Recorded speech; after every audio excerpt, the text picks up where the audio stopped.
Ikawalong kabanata. Pamumuhay na ayon sa banal na espiritu.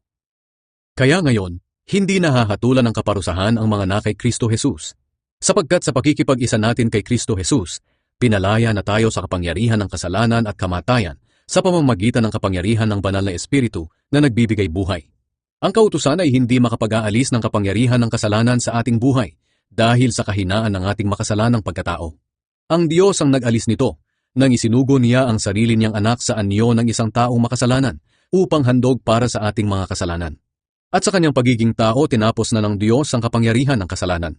Ginawa ito ng Diyos para ang ipinatutupad ng kautusan ay matupad nating mga namumuhay sa patnubay ng banal na espiritu at hindi ayon sa ating makasalanang pagkatao.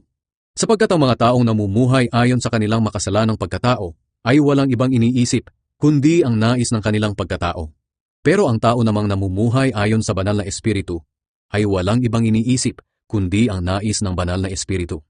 Ang kahihinatnan ng pagsunod sa nais ng makasalanang pagkatao ay kamatayan. Pero ang kahihinatnan ng pagsunod sa nais ng banal na espiritu ay kapayapaan at buhay na walang hanggan. Kalaban ng Diyos ang sinumang sumusunod sa nais ng makasalanan niyang pagkatao. Dahil ayaw niyang sumunod sa kautusan ng Diyos at talagang hindi niya magagawang sumunod. Kaya ang mga taong nabubuhay ayon sa kanilang makasalanang pagkatao ay hindi maaaring kalugdan ng Diyos. Pero hindi na kayo nabubuhay ayon sa makasalanang pagkatao, kundi ayon sa patnubay ng Espiritu. Kung totoong nasa inyo na nga ang Espiritu ng Diyos. Kung wala sa isang tao ang Espiritu ni Kristo, siya'y hindi kay Kristo. Pero dahil nasa inyo na si Kristo, mamatay man ang katawan nyo dahil sa kasalanan, buhay naman ang inyong Espiritu dahil itinuring na kayong matuwid ng Diyos. At dahil nasa inyo na ang Espiritu ng Diyos na muling bumuhay kay Hesukristo, siya rin ang magbibigay ng buhay sa inyong mga katawang may kamatayan. Gagawin niya ito sa pamamagitan ng kanyang Espiritong nananahan sa inyo. Kaya nga mga kapatid, hindi tayo dapat mamuhay ayon sa ating makasalanang pagkatao. Sapagkat mamamatay kayo kapag namuhay kayo ayon sa inyong makasalanang pagkatao. Pero mabubuhay kayo kung susupilin ninyo ang inyong makasalanang pagkatao sa pamamagitan ng banal na Espiritu. Ang mga taong pinapatnubayan ng Espiritu ng Diyos ay mga anak ng Diyos. At ang Espiritu na tinanggap ninyo ay hindi kayo inalipin upang muling matakot. Sa halip ginawa kayong mga anak ng Diyos.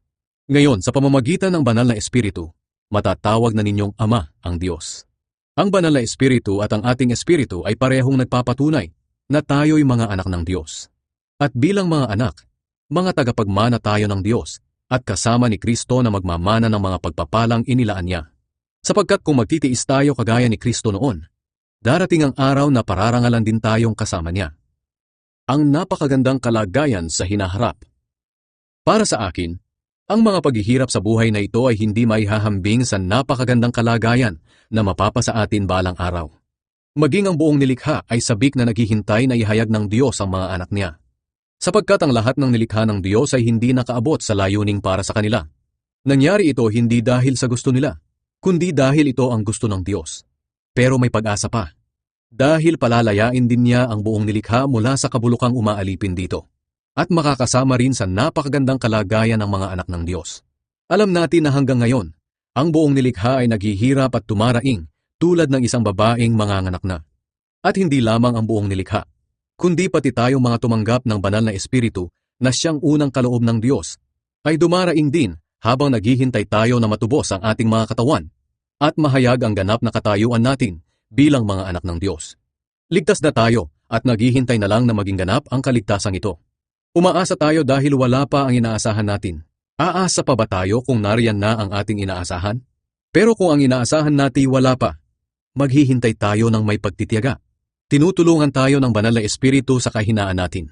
Hindi natin alam kung ano ang dapat nating ipanalangin. Kaya ang Espiritu na rin ang namamagitan sa Diyos para sa atin, sa pamamagitan ng mga daing na hindi natin kayang sabihin. At ang anumang nais sabihin ng banal na Espiritu ay alam ng Diyos na siyang sumisiyasat sa puso ng mga tao. Sapagkat namamagitan ng banal na Espiritu para sa mga mananampalataya, kung ano ang ayon sa kalooban ng Diyos.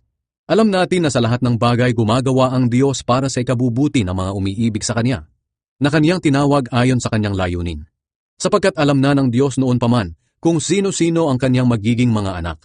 At sila'y itinalaga niyang matulad sa kanyang anak na si Jesus, para siya ang maging panganay sa maraming magkakapatid. Kaya nga ang mga taong pinili ng Diyos noong una pa ay tinawag niya para maging kanyang mga anak. At ang mga tinawag niya ay itinuring niyang matuwid, at ang itinuring niyang matuwid ay binigyan niya ng karangalan. Ang pag-ibig ng Diyos. Ngayon, kung iisipin natin ang mga bagay na ito, masasabi nating panig sa atin ng Diyos. At dahil dito, walang magtatagumpay laban sa atin. Kung ang sarili niyang anak ay hindi niya ipinagkait, sa halip ay ibinigay para sa atin, tiyak na ibibigay din niya sa atin ang lahat ng bagay. Sino ang maaaring mag-akusa sa mga pinili ng Diyos? Ang Diyos na mismo ang nagturing sa atin na matuwid. Wala ring makakahatol sa atin ng kaparusahan. Dahil si Kristo Jesus na mismo ang hinatulang mamatay para sa atin. At hindi lang iyan. Muli siyang binuhay at nasa kanang kamay na ngayon ng Diyos at namamagitan para sa atin. Walang makapaghihiwalay sa atin sa pag-ibig ni Kristo kahit dumanas pa tayo ng mga pagsubok, paghihirap, pag-uusig, gutom, kawalan, panganib o maging kamatayan. Gaya nga ng sinasabi sa kasulatan, alang-alang sa iyo, palaging nasa panganib ang aming buhay, para kaming mga tupang kakatayin. Pero kahit ganito ang kalagayan natin, kayang-kaya nating pagtagumpayan ito sa tulong ni Kristo na nagmamahal sa atin. Sapagkat natitiyak ko na walang makapaghihiwalay sa atin sa pag-ibig ng Diyos na ipinakita sa atin sa pamamagitan ni Kristo Jesus na ating Panginoon. Maging kamatayan o buhay, mga anghel o anumang makapangyarihang espiritu, ang kasalukuyang panahon o ang hinaharap, ang mga kapangyarihan, ang mga nasa itaas o mga nasa ibaba, o kahit ano pang mga bagay sa buong mundo ay hindi makapaghihiwalay sa atin sa pag-ibig ng Diyos.